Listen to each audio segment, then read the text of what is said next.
So, the care and cleaning of your salt stones.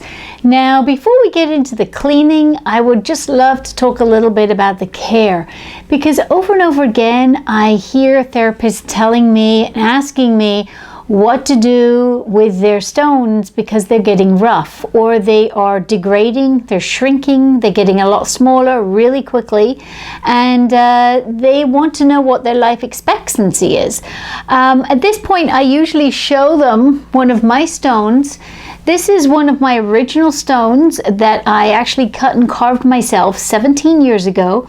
I have been using this daily, and since its initial sealing and sanding of 17 years ago, I have never once needed to do anything more to it. And so I'd like to just touch base on how you can keep your stones this way. The secret is jojoba. Now, that's not to say that you have to have jojoba as a medium with your massage, although that would be a really good choice.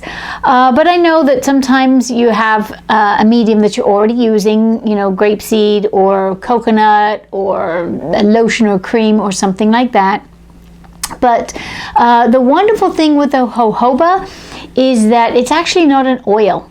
It's actually a liquid wax ester. And what happens when you apply it to the stone, it forms this beautiful, subtle layer of wax, which protects the stone from the moisture. And as we know, stones can be hygroscopic, and so they absorb moisture. So if you're in an environment where it's humid, that's a big reason why a lot of stones can get rough. Now, if you're in that environment and you treat your stones with jojoba, you will have a much better chance of really not getting them that rough at all. And as I said, this one I have never sanded. It's been 17 years and it is so soft. If I put it in my hand and work with my client, they cannot feel where the heat ends and my hand begins. It's that soft and that smooth. It's just like glass. So let's go in now and talk about the cleaning. So, a question we get a lot is, how do I clean my salt stones? I think a lot of therapists have become very accustomed to the long, laborious cleaning routine of the black basalt stones because they do harbor bacteria. Bacteria can hold in those little grooves of the stone or just on the surface itself, and it's really important to thoroughly clean them. However, with salt stones, they're very different. And before I explain a little more about how we clean them, I would like to share a story with you from about 10, maybe 11 years ago. I was selling my salt stones and my bowls to massage therapists. I was at an AMTA convention, and a lady came up to me who was a massage therapist, and she, of course, first question, well, how do you clean them? And before I even had the chance to answer her, her husband gave her a great big nudge and said, honey, I've been a naval officer on the ocean for over 30 years. You don't clean salt. You don't need to clean salt. The mineral content of salt is so intense and so concentrated that nothing can grow on it. Nothing can survive on it. And as I'm listening to him explain this to her, I actually offered him a job. I said, would you like to be at my booth for the rest of the day? Because that was the first question that most people ask is, how do you clean them? So we laughed and chuckled. She bought a bowl, and of course he didn't stay at the booth, and so I had to answer that question many times for the rest of the day.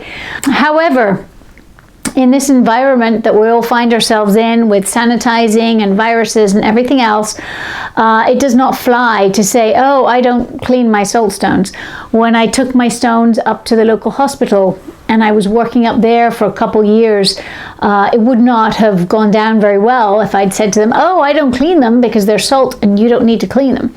So there is a really great product that you can use. It's called Decon 30. The name makes it sound very strong and intense and industrial, but it's actually just 2 ingredients, thymol and water.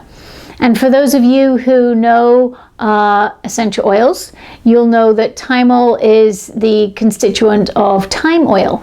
And this company up in Canada have figured out how to water disperse the thyme within the water to just have you just have the two ingredients. So it's a very natural way to clean the stones.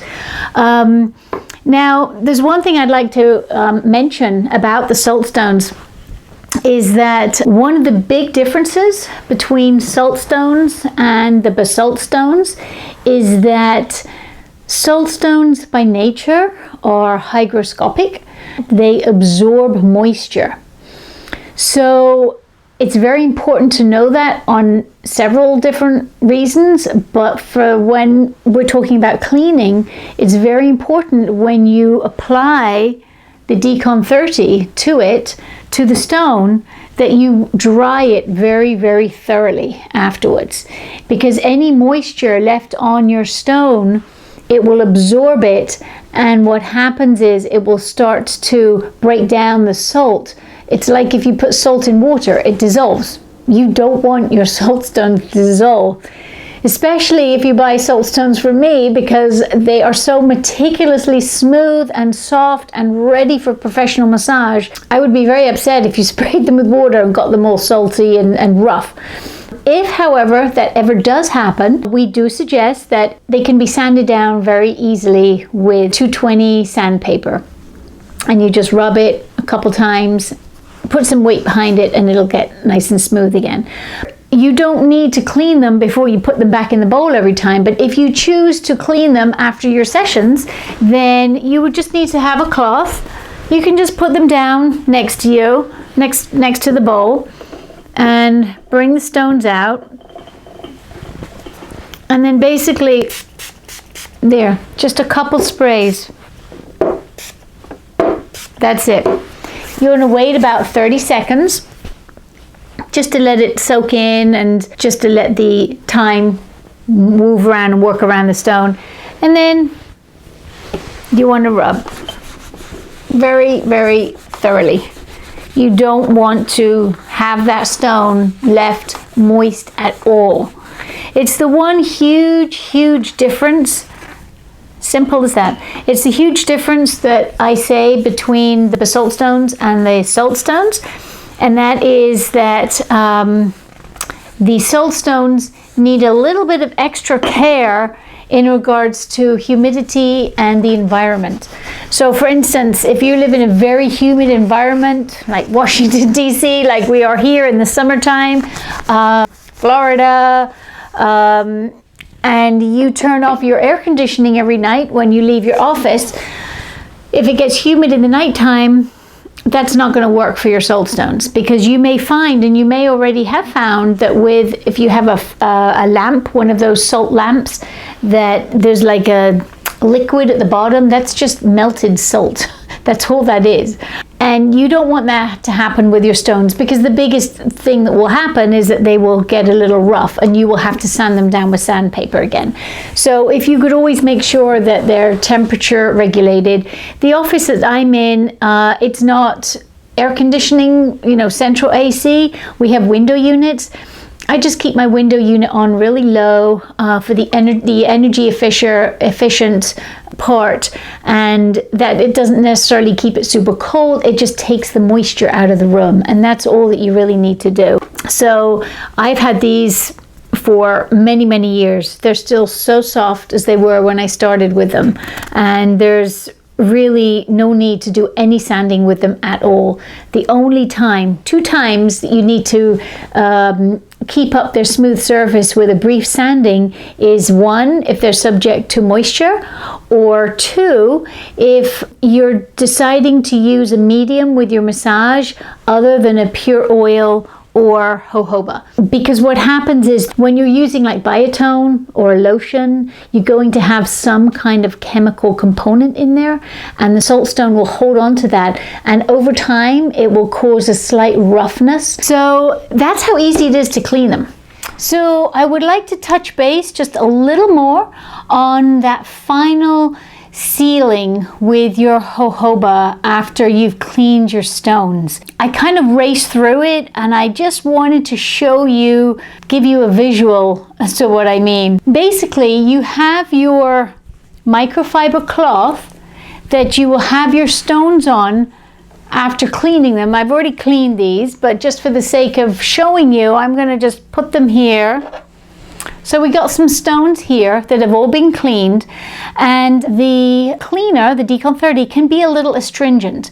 So if you're looking to protect your stones and care for your stones and have them last as long as possible and to stay as smooth as glass for as long as possible, I wanted to just go a little further and be a little more detailed about the final sealing with the jojoba every time you clean them. Now, what I suggest you do is you have another microfiber cloth that is the sole job of that microfiber cloth is to buff your stones. And I have one here. I have never washed this microfiber cloth. It's got a nice kind of a waxy feel to it because it's got the jojoba in there. I've never washed it. You want to keep all that waxy layer on it, and you want to keep it between sessions in a plastic bag, because if it goes against your sheet or a pillow, it'll absorb that waxy residue. So have a second cloth set aside in a plastic bag, and the sole job of this is to buff your stones. So we've got some jojoba here. Jojoba Care, I love this company. They've been around a long time. And I just want to put a little bit in the palm of my hand. It's barely a teaspoon. I would say it's maybe 1/4 of a teaspoon. There's really not much. This will be plenty to do 6 stones. We have 4 stones here. You just pick up your stone. Next one. Next one. And this one. Now, as you can see here, these stones are really shiny and really glistening. I hope you can see that. They've been cleaned, they've been seasoned, they've got the jojoba on them, and they're still a little kind of waxy feeling. So then you get your other cloth and you just give them a little buff. That's it. You just wipe off that slight residue of jojoba. The slight residue will go into your cloth and remain. So over time, you probably use a lot less of this when you're cleaning. Sometimes I have one cloth in the back that I've been using for a long time, and I sometimes don't even need to put jojoba on the stones because just rubbing them with the cloth is enough, and I can see it's got that beautiful layer put back on again when I prepare stones to send out for people. These ones I don't need to do because I only use the jojoba as a medium. So there you go, and you can just pop it straight back in. And that will really help your stones over the years of your working to protect them from moisture, protect them from getting rough, and just protect them. It's really wonderful. You don't get that protection with oil. You don't get that protection with grapeseed. You don't get that protection with obviously lotion or cream, but you do with the jojoba. So please get yourself a little bottle of jojoba and finish them off after every session when you've cleaned them. Or if you don't clean them, then just go ahead. If you're using something other than jojoba, finish them off at the end of the day with a layer of jojoba. So they do have a little bit of that waxy residue to protect them, because that's really important, so that you can keep your stones as smooth as they are, as glassy as they are, so that when you're working with them in your hand, your client cannot feel that stone. All they can feel is the intense heat and your hands.